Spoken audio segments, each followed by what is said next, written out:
नमस्कार। भावगंगा के आज इस 107वें अंक में आप सबका स्वागत है, अभिनंदन है। और बहुत खुशी की बात है कि विचारधाराएं, बातें, जुड़ाव, संपूर्ण ब्रह्मांड से जुड़ाव और विश्वव्यापी संवेदना, वह माइंडसेट धीरे धीरे तैयार हो रहा है, जो निश्चित ही धरती को एक बेहतर स्वरूप में ले जाएगी, धरती को भी स्वस्थ रखेगी और उसमें रहने वाले सभी जीव जंतु, वनस्पतियाँ और मनुष्य जो धरती माँ की संतानें हैं, उनको भी स्वस्थ रखेगी। आज फिर हम लोग अपने इस अंक में हम जो इस शाखों पे, हम जो इन शाखों पे किनारे बैठे हैं, अपने ही पंखों के सहारे बैठे हैं, उसके आगे की कुछ शेयर चर्चा करेंगे। लेकिन इधर कई लोग मुझसे ये बार बार प्रश्न कर रहे थे कि नेशनलाइजेशन अच्छा है या प्राइवेटाइजेशन अच्छा है।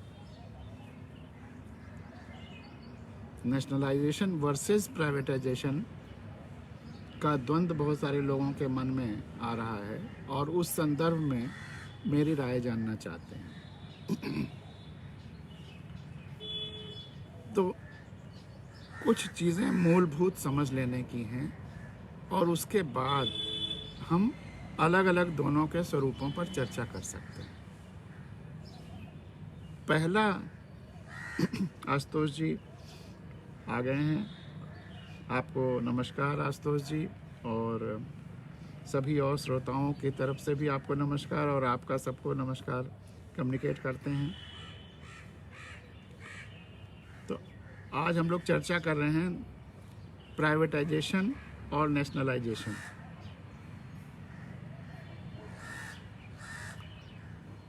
पहले एक मज़े की बात देख लीजिए और उसके बाद उसके मूलभूत तत्वों पर कि क्या चीज़ें होनी चाहिए, तभी दोनों सक्सेसफुल होंगे, और क्या चीज़ें अगर नहीं होंगी तो दोनों ही अनसक्सेसफुल हो जाएंगे।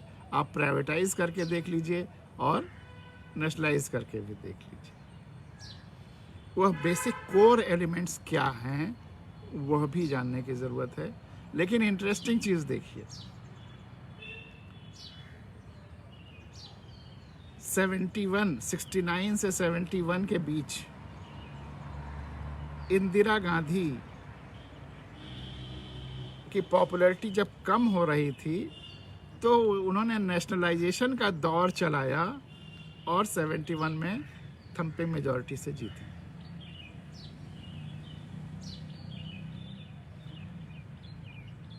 बैंक नेशनलाइजेशन, तमाम सारी चीज़ों का नेशनलाइजेशन, इंडस्ट्रीज़ में तमाम सारी इंडस्ट्रीज़ का नेशनलाइजेशन का दौर। और उन्होंने कहा विकास के लिए नेशनलाइजेशन ज़रूरी है या प्राइवेटाइजेशन मोनोपोली को बढ़ावा देता है और आम आदमी के इंटरेस्ट के विरोध में है।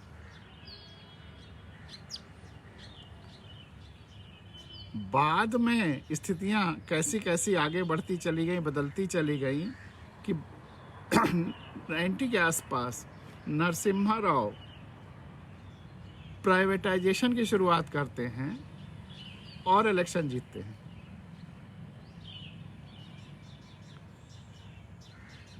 तो कोई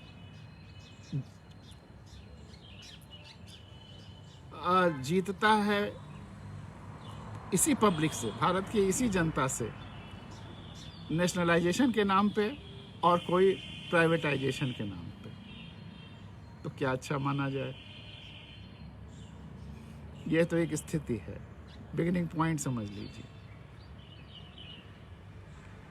अब सबसे महत्वपूर्ण है कि चाहे प्राइवेट हो, चाहे नेशनल इंडस्ट्री हो या ऑर्गेनाइजेशन हो या जो भी हो, उसमें लोग कौन होते हैं? हम भारत के लोग। व्यक्ति ही तो काम करेगा।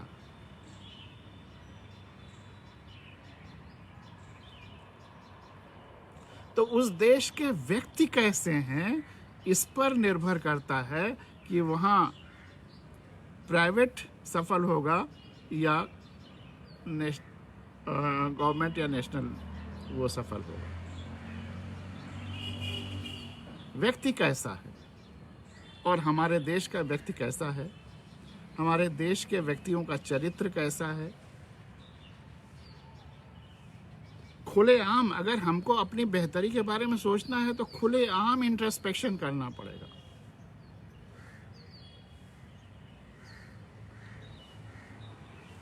हमारी शिक्षा कैसी है, हमारा धर्म कैसा है, हमारी संस्कृति कैसी है, जो हमें मनुष्य को बढ़ाती है।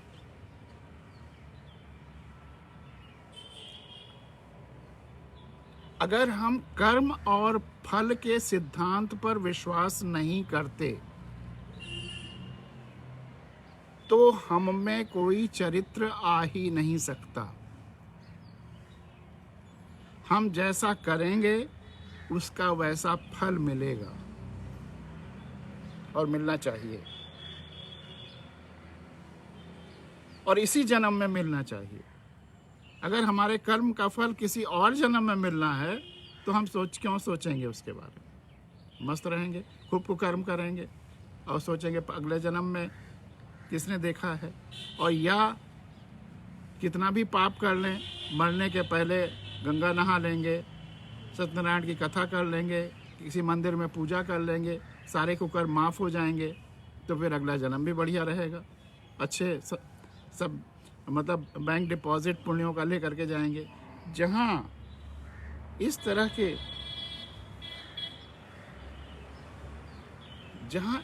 तरह की प्रवृत्तियाँ हों, और किसी धर्म में, हर धर्मों में यही है, तो जहाँ इस तरह की धर्म भीरुता हो कि हम कितना भी गलत काम करें, हम थोड़ा सा ये धार्मिक अनुष्ठान कर लेंगे और उसके बाद सब पुण्य में बदल जाएगा, तो फिर गलत काम से करने से परहेज नहीं करेंगे।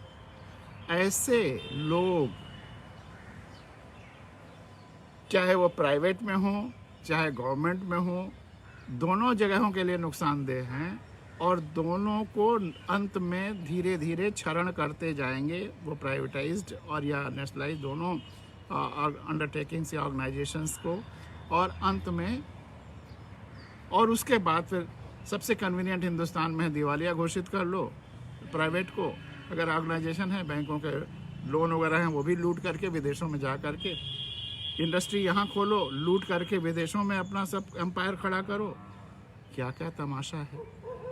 चाहे आप प्राइवेट देखिए और चाहे नेशन का देखिए, नेशनलाइजेशन में भी यही हुआ कि तमाम बड़ी बड़ी इंडस्ट्रीज, उसमें हमारी लोभी और लुटेरी सरकारों ने अपने अपने लूटने के मोहरे उनके पब्लिक सेक्टर अंडरटेकिंग्स के हेड बनाए, जहां काम धाम और उससे सबसे मतलब ही नहीं रहा, केवल जेबें भरना रहा। और इसीलिए ज़्यादातर जो नेशनलाइज किए गए इंडस्ट्रीज़, उनकी हालत ख़राब हो गई। वो सब मतलब जहाँ आपको धरती से निकालना था चीज़ों को, माइनिंग वगैरह में, वहाँ नुकसान का क्या सवाल उठता है। ONGC में वहाँ नुकसान का क्या सवाल उठता है। उसका वो सेगमेंट जो ड्रिलिंग का और वो सब है, तो वो तो ठीक है, उसमें तो खर्चा होगा, लेकिन जिसमें अशुद्ध निकाल करके सेल करना है, वहाँ आप तो वहाँ फ़ायदा डिटोरिएट करता रहा। क्या कारण है? लूट। लेकिन उस सारी लूट की उस गंगोत्री फिर वहीं आ जाती है कि अगर हम करोड़ों अरबों खर्च करने वाले लुटेरे लोगों को अपना प्रतिनिधि बनाएंगे और वह जा कर के आपने उनको अपना प्रतिनिधि बना करके सरकार चलाने का जिम्मा सौंपा, और फिर उनको अपना प्रतिनिधि भी नहीं, वोट दे देने के बाद वो फिर किसी और ऑर्गेनाइजेशन के, जितनी पार्टियां हैं, कोई जनता की पार्टी थोड़ो है, सब के सब कुछ वेस्टेड इंटरेस्ट, कुछ बड़े बड़े नेताओं के वेस्टेड इंटरेस्ट, कुछ पूंजीपतियों के वेस्टेड इंटरेस्ट वही हैं, क्योंकि वहीं सारा धन का खेल होता है। आपको तो लुभाने के लिए, खर्च करने के लिए, जिताऊपन दिखाने के लिए, भौकाल दिखाने के लिए, और आपके मन में ये भ्रम बार बार बना रहे, हमेशा अंत तक बना रहे कि आप प्रजा हैं। वो अपने को सिंहासन दिखाएंगे कि राज सिंहासन हो रहा है, और आप मस्त होकर के उसको देखेंगे, चरण बस प्रसन्न होते रहेंगे कि हमारी जात फल फूल रही है, हमारा धर्म फल फूल रहा है। अरे आपका क्या हो रहा है? आप चाहे वो प्राइवेट में प्राइवेटाइज इंडस्ट्रीज हों या ऑर्गेनाइजेशन हों, चाहे नेशनल, सब की सब आपकी लूट रही हैं, क्योंकि आपने जिनको चुना है वह अधिकांश सब लुटेरे हैं। आप आँख खोल करके ये कब देखेंगे? तो चाहे आप प्राइवेटाइज में अच्छाई ढूंढिए, चाहे नेशनलाइज में, वह तभी मिलेगी जब आपके अंदर अच्छाई है। अगर आपके अंदर अच्छाई नहीं है तो आपको कहीं अच्छाई नहीं मिलेगी, न प्राइवेटाइजेशन में न नेशनलाइजेशन में। वहाँ भी नष्ट करने के लिए लोग आप चुन रहे हैं, यहाँ भी नष्ट करने के लिए आप चुन रहे हैं, क्योंकि अल्टीमेटली व्यवस्था तो आप ही चुन रहे हैं ना। तो अगर नेशनल या जो गवर्नमेंट, चाहे नेशन की हो, चाहे स्टेट की हो, चाहे पंचायतों की हो, अगर वो गवर्नमेंट्स बुरी हैं, आपने उसमें बुरे लोगों को चुना है, तो वह नेशनल, मतलब जो नेशनलाइज अंडरटेकिंग्स हैं उनको तो नष्ट करेंगे ही, प्राइवेट को भी नष्ट करने का पूरा प्रयास करेंगी। कई एग्जाम्पल्स हैं, आज थोड़े एग्जाम्पल्स पर भी चर्चा करेंगे। इसके पहले भी उनको चर्चा किया है, लेकिन आज समेकित रूप से चूंकि हम लोग नेशनलाइजेशन और प्राइवेटाइजेशन पर चर्चा कर रहे हैं, हर एंगल से थ्रेडबेयर एनालाइज करने की ज़रूरत है, तो इसलिए इस पे कई और चर्चाएं, जो इसे अनुभव और चर्चाएं और एग्जाम्पल्स, उनको भी सामने रख करके सोचने की ज़रूरत है, और पूरे देश के लोगों को गहराई से इस बिंदु पर सोचने की ज़रूरत है। तो बेसिकली अगर लोग प्राइवेट में अच्छे हैं तो वो प्राइवेट ऑर्गेनाइजेशन अच्छा काम करेगा, और लोग अगर गवर्नमेंट वाले में अच्छे हैं तो वो अच्छा काम करेगा। लोग कैसे हैं? असली जो मेन रॉ मटेरियल इसके सक्सेस का है, वह लोग कैसे हैं। ऐसे लोग क्या हमने तैयार किए हैं?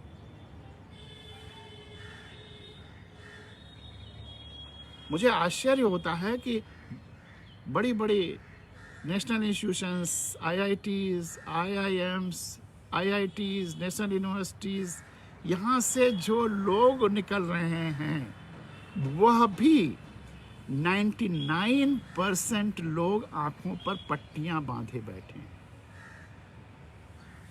99% लोग आंखों पर पट्टियां बांधे बैठे हैं, खुली आंखों से नहीं देखते। और इसीलिए जो यहाँ के इस आंखों की पट्टियां बांधे लोगों के बीच घुटन महसूस करते हैं, वो सब विदेश में चले जाते हैं, और जो यहाँ रह जाते हैं वो बचते हैं पट्टी बांधे लोग। संपूर्णता में नहीं देखते, सोचते, शॉर्टकट निकालते हैं, अफवाहों पर विश्वास करने लगते हैं या अफवाहें फैलाने लगते हैं।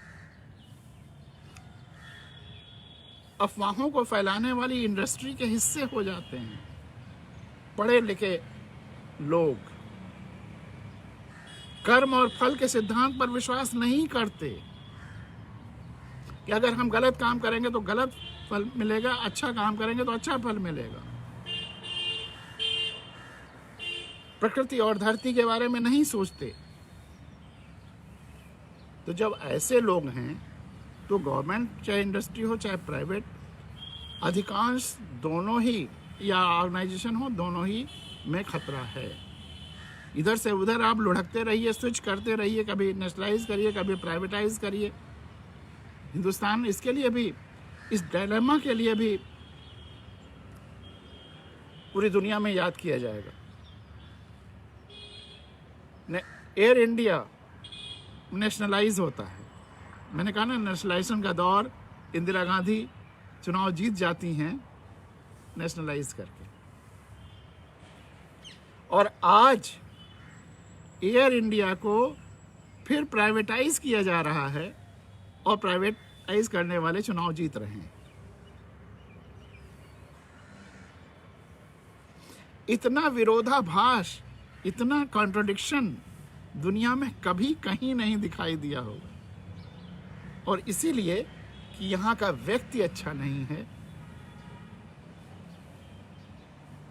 99% जो कर्म और फल के सिद्धांत पर विश्वास नहीं करता, संपूर्णता से नहीं सोचता, संवेदना की विशालता और विराटता नहीं है।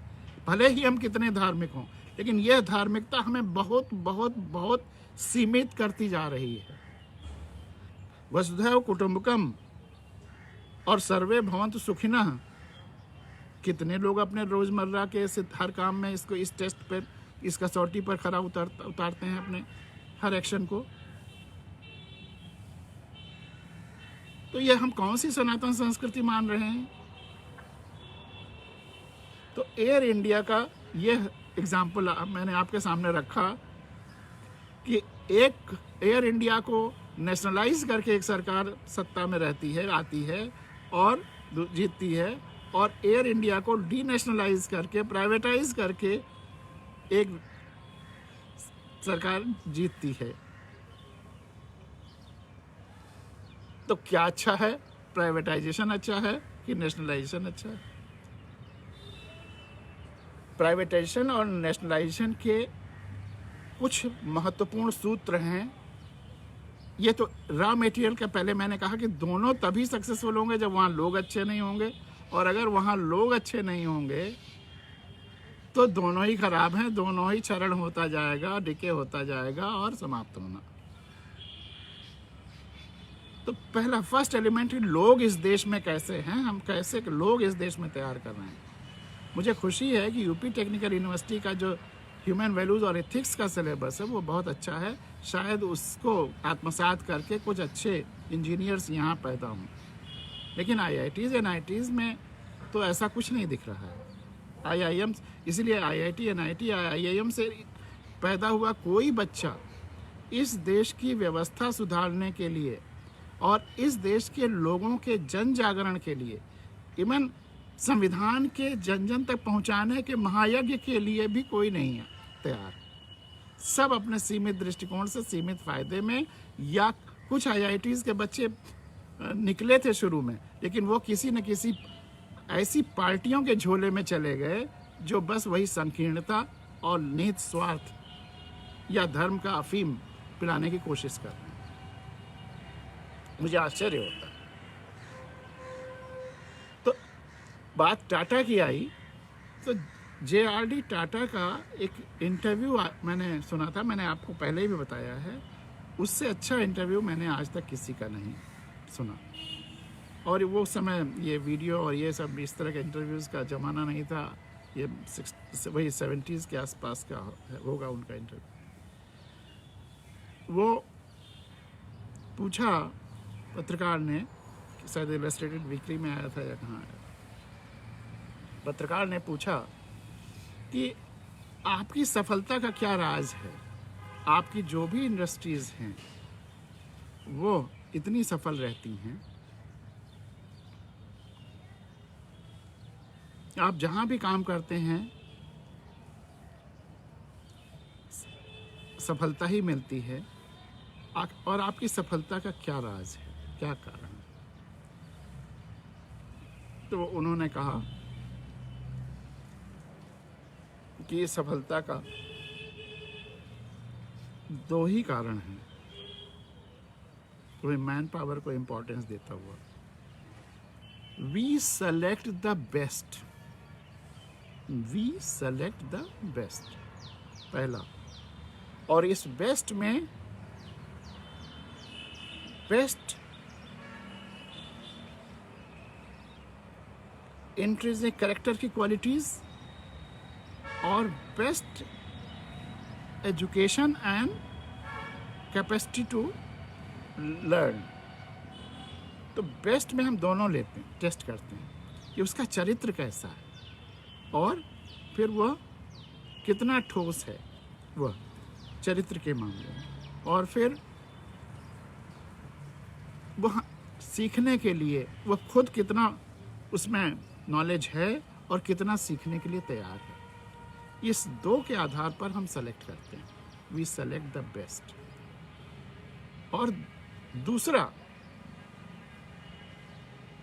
जब सेलेक्ट कर लेते हैं तो we put full faith on him, we put full faith on him, हम उस पर पूरा विश्वास करते हैं।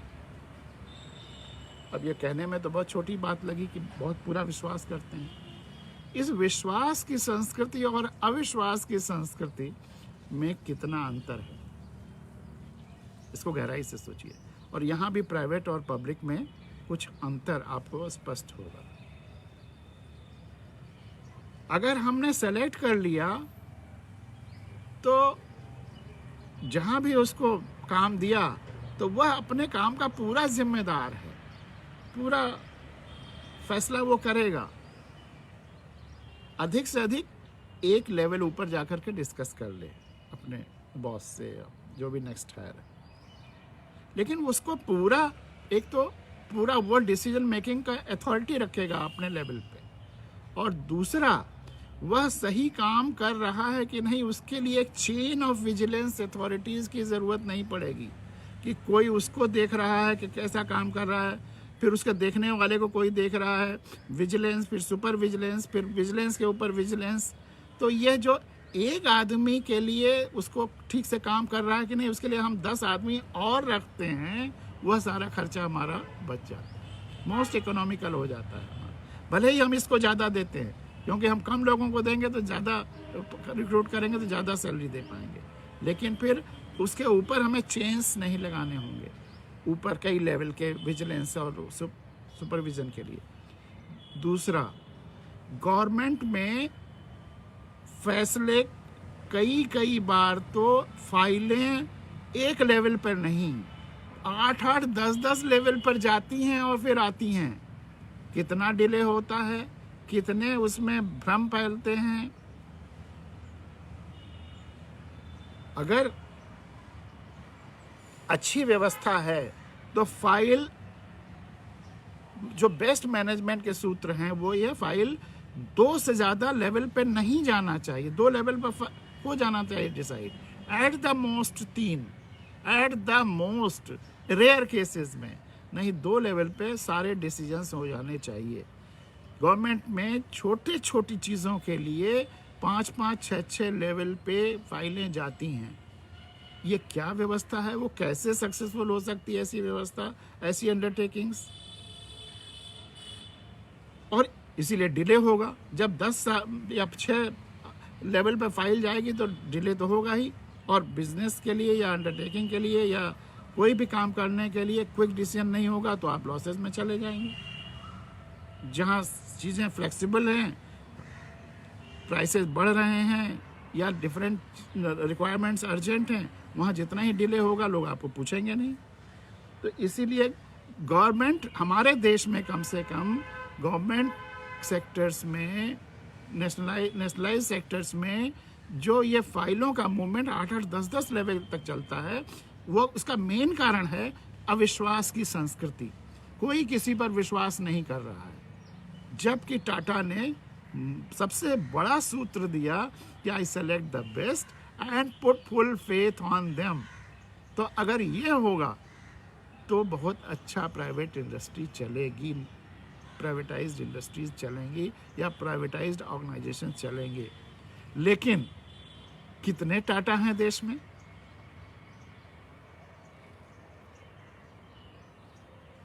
ज़्यादातर इंडस्ट्रीज तो सब लुटेरी हैं। कितने L&T हैं कंस्ट्रक्शन में, बाकी कॉन्ट्रैक्टर्स क्या कर रहे हैं, कितनी परसेंटेज कट जा रहा है, कितना काम हो रहा है। और ये सब करते हुए, अथाह धन इस तरह से कमवाते हुए न किसी को शर्म आती है, न किसी का भगवान उनको रोकता है। क्यों? तो चाहे वो गवर्नमेंट और प्राइवेट सेक्टर जब एक दूसरे के नेक्सस में होते हैं तो ऐसा ही होता है, दोनों एक जैसे होते हैं, दोनों एक दूसरे के पूरक होते हैं, एक्सटेंशन होते हैं। इस पूरकत्व का एक सबसे मतलब भद्दे से अलावा कोई दूसरा शब्द नहीं है, सबसे भद्दा उदाहरण अगर कोई है गवर्नमेंट और नेशनलाइजेशन और प्राइवेटाइजेशन का। एक एग्जाम्पल आप देख के सोचेंगे, हंसेंगे, कभी चिकोटी काट के सोचेंगे क्या ऐसा भी हो सकता है रियल लाइफ में, या मैं सपना देख रहा हूँ। लेकिन चूंकि रोज देख रहे हैं इसलिए यूज्ड टू हो गए हैं। जब नेशनलाइजेशन का जमाना था 60s में, 60 और 69 में, जब मैंने कहा ना इंदिरा गांधी और उस समय नेशनलाइज करके चुनाव जीतने की टेंडेंसी चल पड़ी थी, यही एक हल है। तो एजुकेशन को नेशनलाइज करने की बात आई।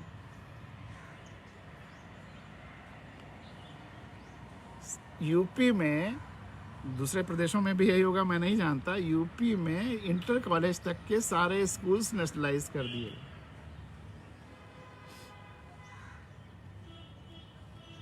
सारे स्कूल्स नेशनलाइज कर दिए गए। बड़ा अच्छा है। सरकारें सैलरी देने लगी, खर्चे देने लगे उस स्कूल के। लेकिन स्कूल थे किसके? ज्यादातर हमारे इन्हीं माननीयों के थे। कई थे। तो ये बनाया कि अब सारा खर्चा तो सरकार उठाएगी इन स्कूलों का, लेकिन मैनेजमेंट जो था वो पहले जो था वही रहेगी। मतलब privatisation with full government salary, ऐसा कहीं हो सकता है?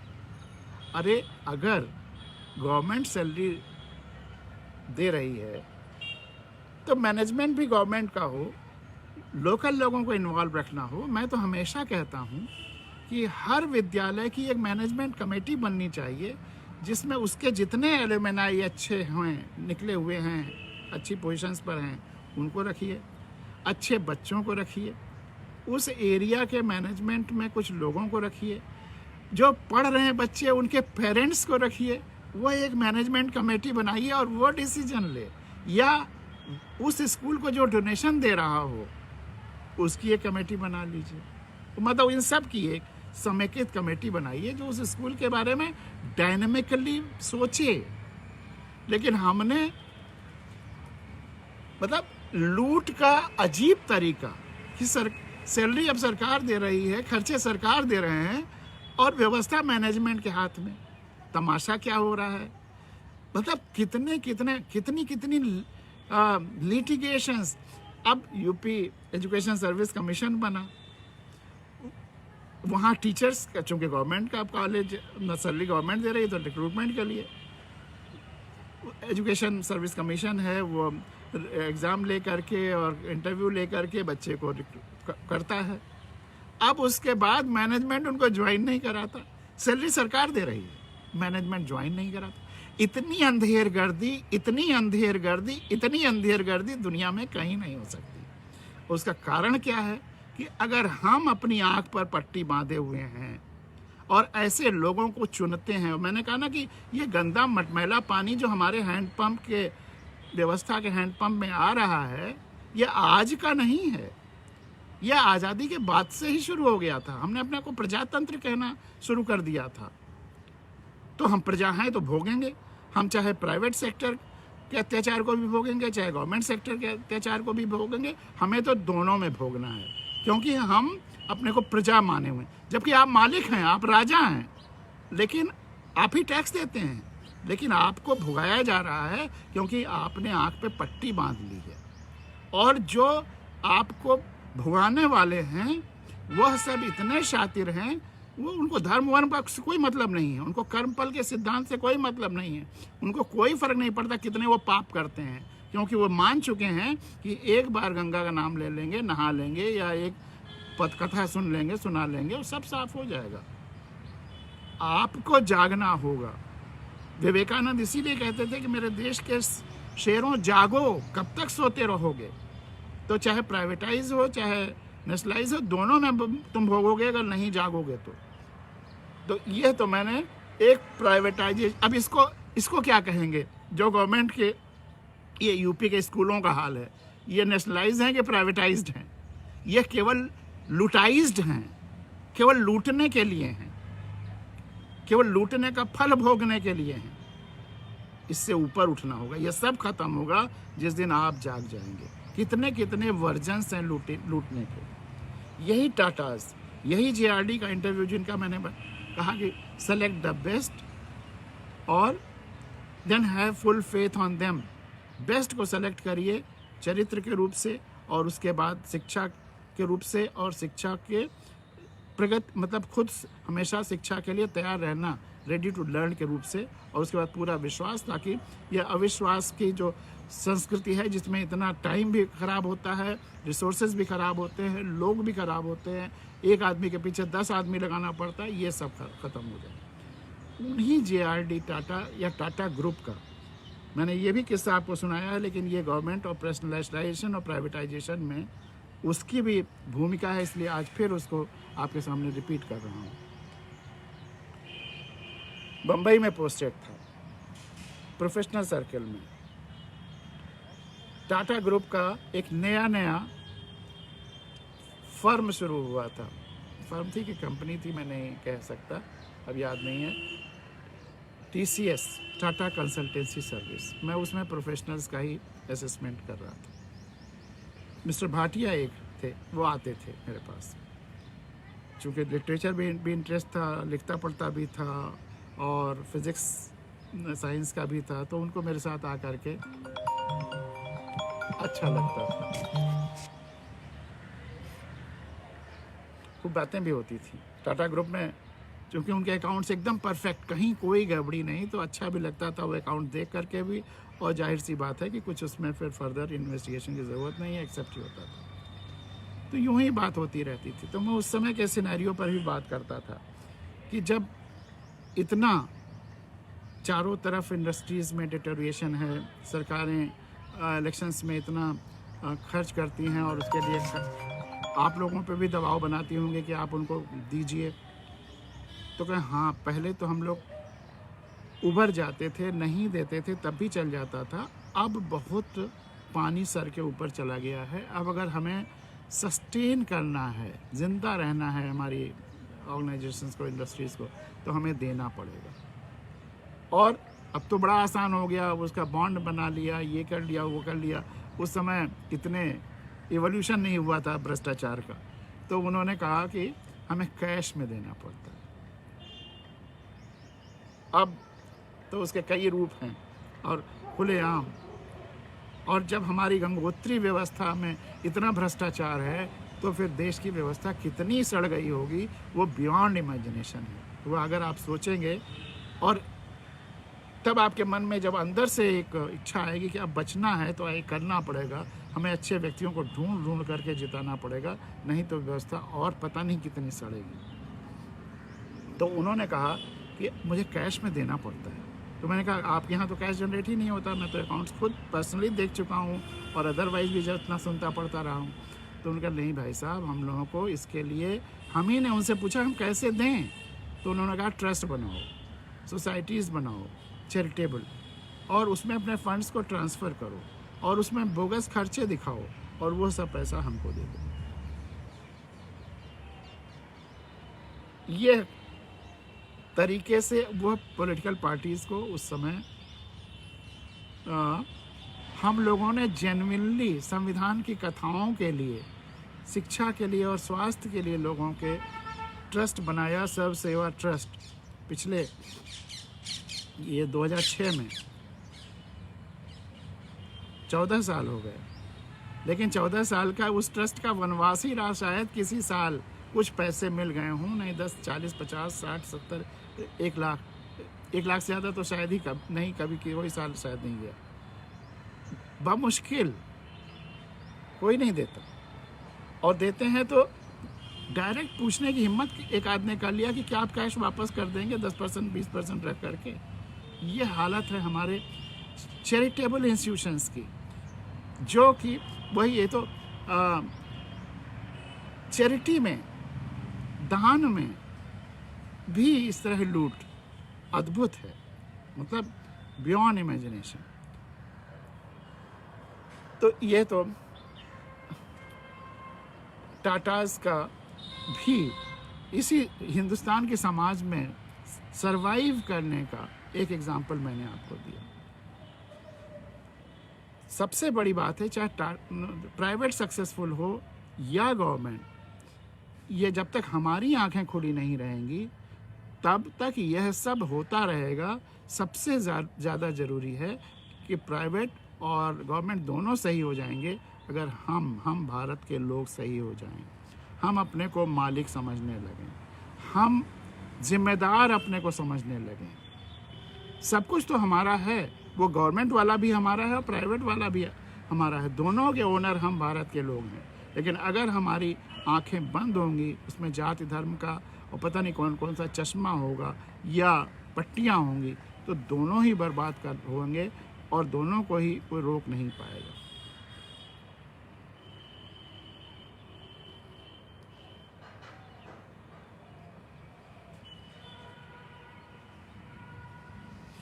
फिर दोनों के अपने लाभ हैं, जैसे रेलवे है। रेलवे गवर्नमेंट का है, तो गवर्नमेंट का अगर कोई ऑर्गेनाइजेशन होगा, नेशनलाइज कोई ऑर्गेनाइजेशन होगा, तो उसका मोटो एक, हाँ ये भी बहुत महत्वपूर्ण है कि उद्देश्य किसके, मतलब जो वेस्टेड उद्देश्य हैं वो मैं नहीं, जो घोषित उद्देश्य हैं वो दोनों में क्या अंतर है ये समझना होगा। घोषित उद्योग नेशनलाइज का जन जन का कल्याण है और घोषित उद्योग प्राइवेट का इन्वेस्टर्स का, मैनेजमेंट का या शेयर होल्डर्स का लाभ है। जन कल्याण वहाँ नहीं है।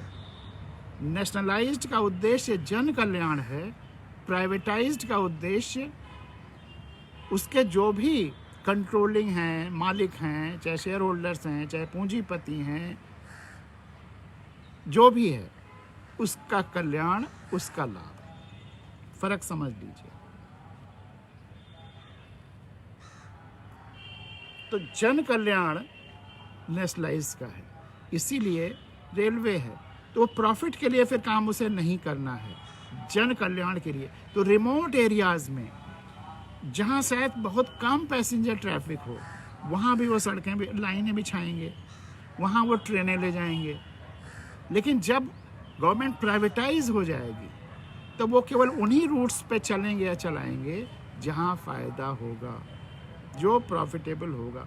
लॉस गवर्नमेंट बियर कर सकती है क्योंकि वह एक तरह से जन कल्याण के उसके बजट का हिस्सा हो जाएगा, लेकिन लॉस प्राइवेट नहीं बर्दाश्त कर पाएगा। वो अपने फ़ायदे को भी मैक्सिमाइज करने की कोशिश करेगा। ये तो प्राइवेट में अगर कोई फ़ायदा कम होता है, कम लेता है, तो इसका कारण कंपटीशन। अगर उसी में कई प्राइवेट ऑपरेटर्स आ गए तो फिर कंपटीशन शुरू हो जाता है, जिसकी वजह से प्रॉफिट कम होने लगता है। अन्यथा प्राइवेट कोई जन कल्याण के लिए काम नहीं करेगा। तो इसलिए नेशनलाइज्ड ये होना ज़रूरी है। अगर नेशनलाइज्ड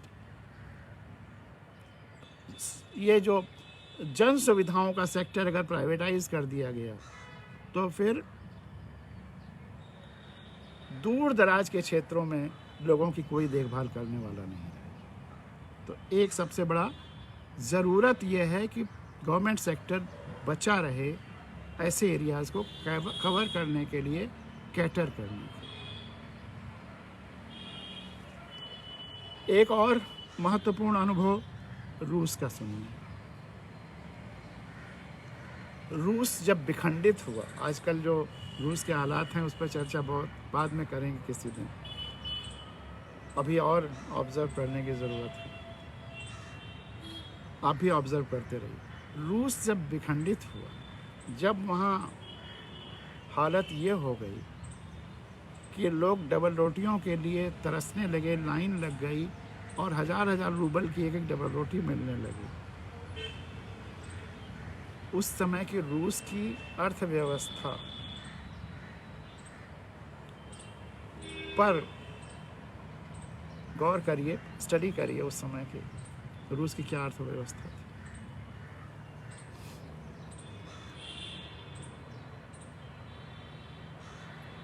वो तो वहाँ प्राइवेट ओनरशिप को एकदम से ख़त्म कर दिया गया। ये सारे अलग अलग एग्जाम्पल्स, अलग अलग फेसेट्स आपको बता रहे हैं ताकि आप अपनी समेकित सोच बनाएं। और हमारे ख्याल से इस चर्चा को कल भी हम लोग आगे रखेंगे, क्योंकि बहुत सारे पॉइंट्स अभी और इसमें डिस्कस होने हैं, करने हैं। तो कल भी इस चर्चा को हम लोग जारी रखेंगे, लेकिन आज कुछ महत्वपूर्ण फीडबैक या तत्व आपको बताते हुए आगे बढ़ेंगे। तो रूस का ये एग्जाम्पल देखिए,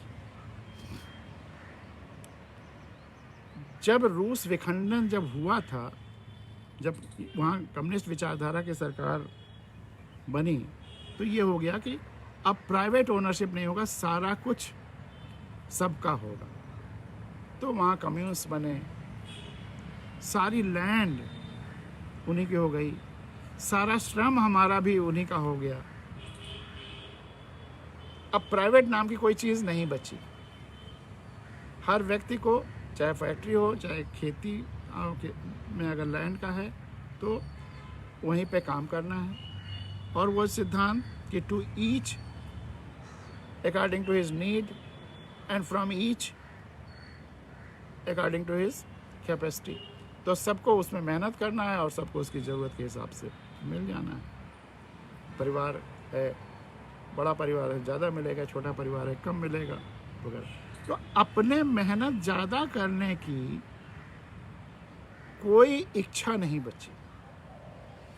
हम उन कम्यून्स में, उन फार्म्स में जा कर के ज़्यादा मेहनत करें, कम मेहनत करें, इसका कोई मोटिवेशन नहीं। तो हमको उतना भर काम करना है जितने से हमको मान लिया जाए कि हाँ कोई डिसिप्लिनरी प्रोसीडिंग्स ना हो, निकाला ना जाए। और निकाल के भी क्या करेंगे, जेल में कर देंगे, तो हम और कुछ नहीं। तो बस मिनिमम काम हर आदमी वहाँ कर रहा है। एक तरह से वो फल की चिंता भी नहीं है, आपको उतना ही फल मिलना है जितना आपको ज़रूरत है। तो कर्मण्येवाधिकारस्ते मा फलेषु कदाचन, उसका वह वाला जो इंटरप्रिटेशन है जो ज़्यादातर लोग समझते हैं, उसके अनुसार चल रहा था कि कर्म पर हमारा अधिकार है, फल की चिंता नहीं करनी है। कर्म हमें करना है, फल की चिंता नहीं करनी है। बस कर्म करते जाना है, फल हमें चिंता नहीं करनी, ज़रूरत के भर का होगा। हमें ज़्यादा फल मिले, इसके लिए वो जो मोटिवेशन के रूप में काम करता है, वो यहाँ गीता के उस सिद्धांत के हिसाब से गायब था।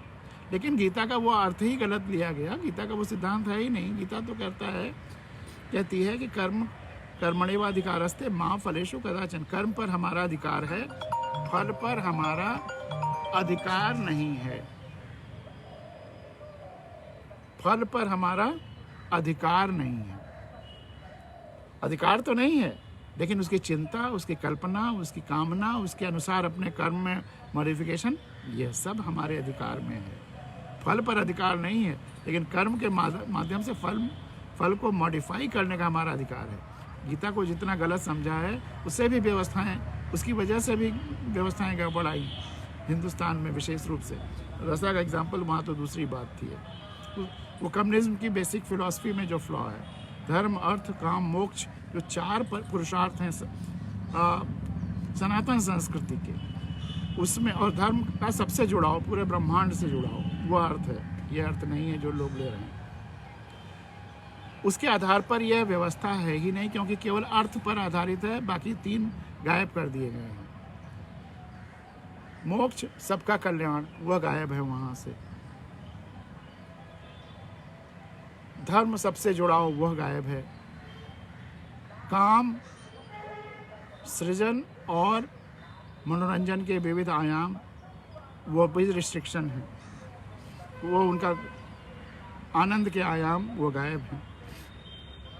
तो बहुत सीमित आर्थिक सोच की अर्थ पर सीमित केंद्रित व्यवस्था ज़्यादा सफल हो ही नहीं सकती। यही होना था, चाइना में भी ख़त्म हो गया। वह साम्यवाद मनुष्य की या अलग अलग लोगों की विभिन्नताओं को जब आप ख़त्म करने चाहेंगे तो वही होगा। प्रकृति में कहाँ है साम्यवाद? अलग अलग पेड़, अलग अलग पक्षी, अलग अलग साइज़, अलग अलग सब कुछ विविधता। आप कहिए कि सब एक ही साइज़ के हो जाएंगे तो कैसे होगा? सब अलग अलग साइज़ के रहें, लेकिन फिर भी सब एक दूसरे से जुड़ के रहें, सह सामंजस्य के साथ रहें, समझें, विविधता को समझें और उसको आनंद लें। किसी अहिंसा के साथ विविधता का आनंद लें। उस पर फिर और कभी और विस्तार में चर्चा, प्रकृति में साम्यवाद या प्रकृति में विविधतावाद, इस पर चर्चा बाद में हो सकती है। लेकिन रूस का जो एग्जाम्पल मैं दे रहा था कि जब विखंडन हो रहा था, उस समय तक आते आते जब ब्रेड के लिए मारकाट होने लगी तो वहाँ की हालत क्या थी कि प्रोडक्शन बहुत घट गया था। एग्रीकल्चरल प्रोडक्शन बहुत ज़्यादा घट गया था और जो हो रहा था उसका 90% प्राइवेट हो रहा था और 10% कम्यून्स में हो रहा था। अब आप सोचेंगे कि जब सब कुछ नेशनलाइज्ड है तो 90% प्रोडक्शन कम्यून्स में और 10% ही कम्यून्स में क्यों हो रहा है और 90% प्राइवेट में कहाँ से हो रहा है? लेकिन खेल समझिए, जो टोटल लैंड रसा की थी यूएसएसआर की, उसका 10% लोगों के पास था रिहाइश के लिए और 90% कम्यून्स में खेती के लिए। जो 10% रिहाइशों में है उसमें लोग मकान बनाते हैं और थोड़ा अपना किचन गार्डन भी रखते हैं। यह स्टैटिस्टिक्स बढ़ती बढ़ती हालत यहाँ तक हो